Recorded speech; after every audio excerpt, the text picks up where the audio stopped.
Assalamualaikum warahmatullahi wabarakatuh. Kembali lagi kawan di Legenda Catur Dunia.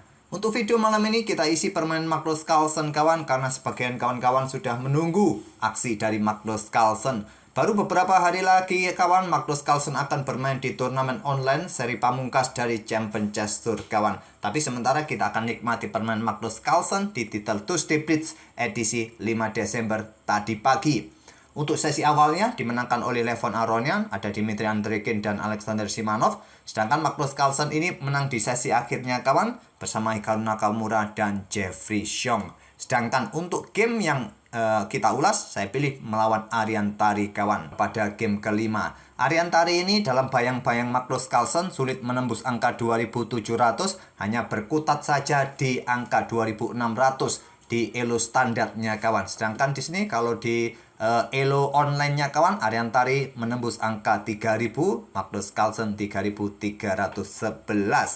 Langsung Magnus Carlsen pion D4, ada kuda F6 dan pion G4. Apa nama gambit ini yang ditawarkan oleh Magnus Carlsen kawan? Terlihat engine tidak menyukai gambit ini kawan.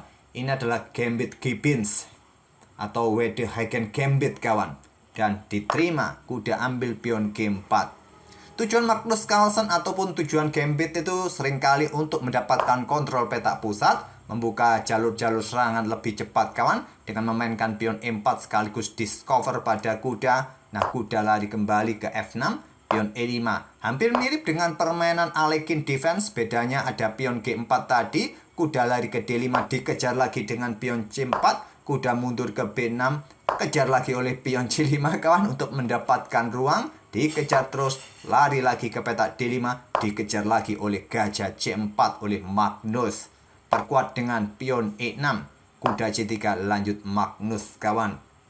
Terlihat di sini evaluasi bar bahwa menunjukkan hitam ini posisinya lebih baik, walaupun dalam hal pengembangan perwira masih belum banyak perwira yang bisa berkembang. Hanya kuda yang tadi dikejar-kejar sejak langkah kedua kawan karena menerima gambit di petak G4.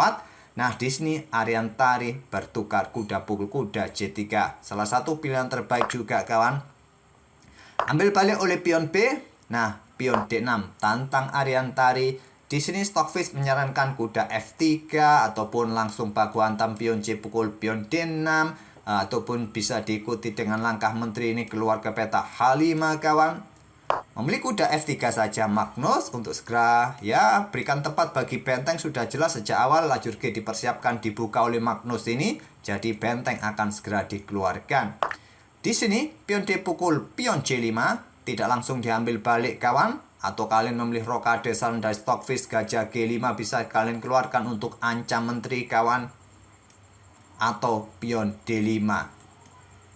Tapi benteng G1 pilihan dari Magnus Carlsen. Kemudian di sini kuda C6 untuk tekan pion yang di sini.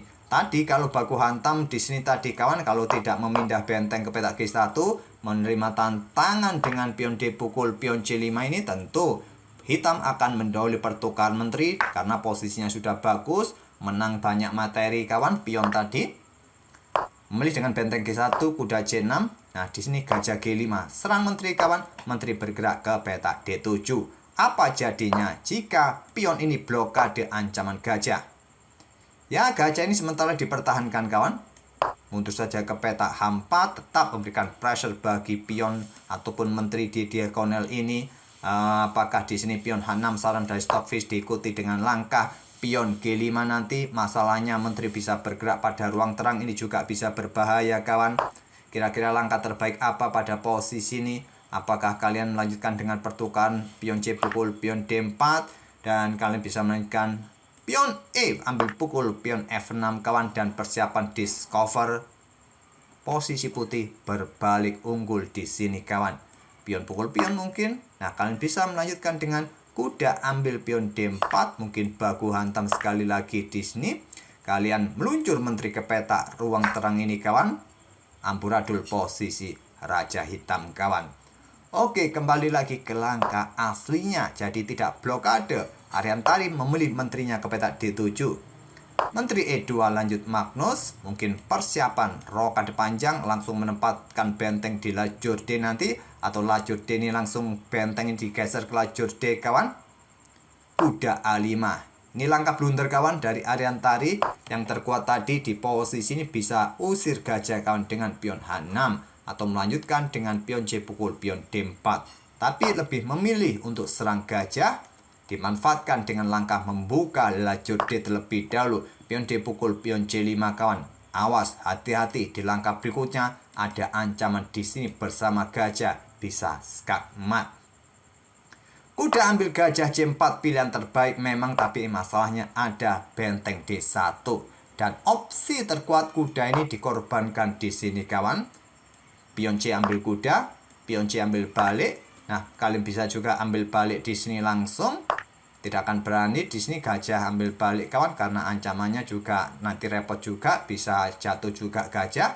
Kalau pion F6 didorong di sini gajah dipertahankan mundur ke petak H4 terlebih dahulu kawan. Nah, nanti bisa disusul dengan langkah kuda ini, ataupun juga di sini gajah tidak perlu dipertahankan mundur, benteng diangkat naik kawan untuk doubling segera. Kalau pengorbanan diterima, bahayanya di sini kuda kawan akan ikut bermain dan diagonal terang ini akan terbuka, bisa diisi oleh menteri ke sini.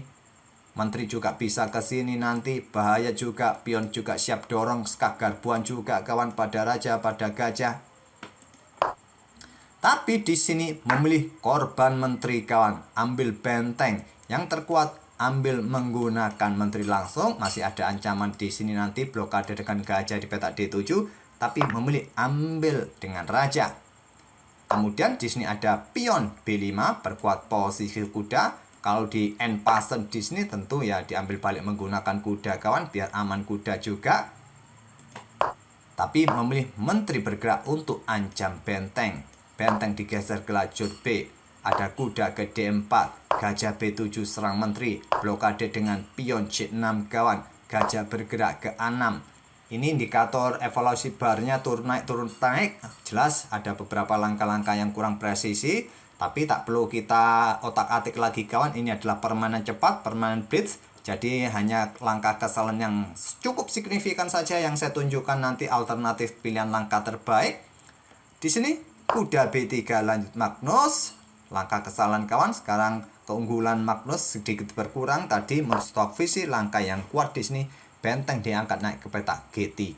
Ataupun juga korban kuda kawan. Ambil pion E6. Kalau diambil balik di sini kawan, bisa berlanjut dengan menteri bergeser ke petak G4. Coba rebut pion ini kembali nanti. Ya ancamannya bisa skakmat. Kalau didahului benteng bergeser ya masih ada gajah kawan.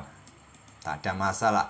Kalaupun bergeser ke petak terang ini untuk menjaga pion kawan, benteng G3 siap diangkat, siap digeser juga memberikan ancaman yang serius juga.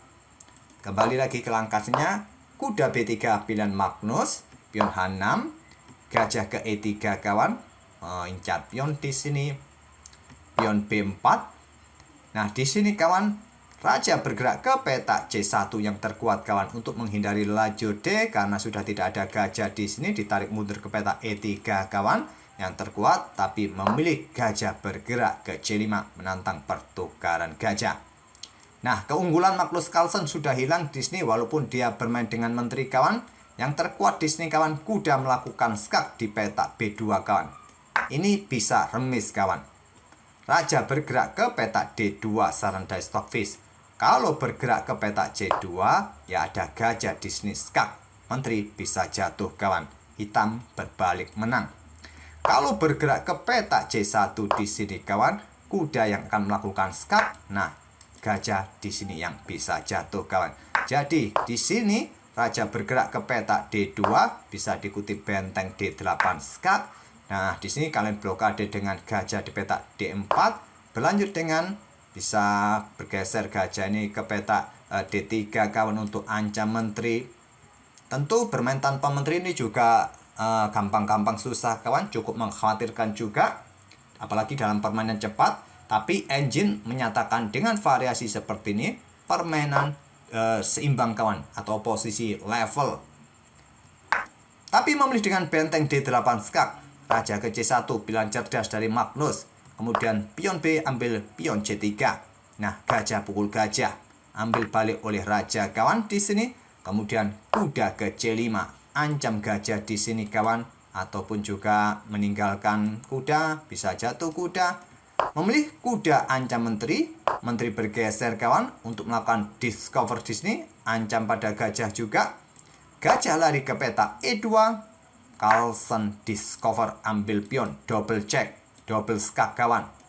Mau bergerak kemana? Bergerak ke peta terang E8. Kalau bergerak ke sini kawan, ya ancamannya juga bisa skak mat kawan.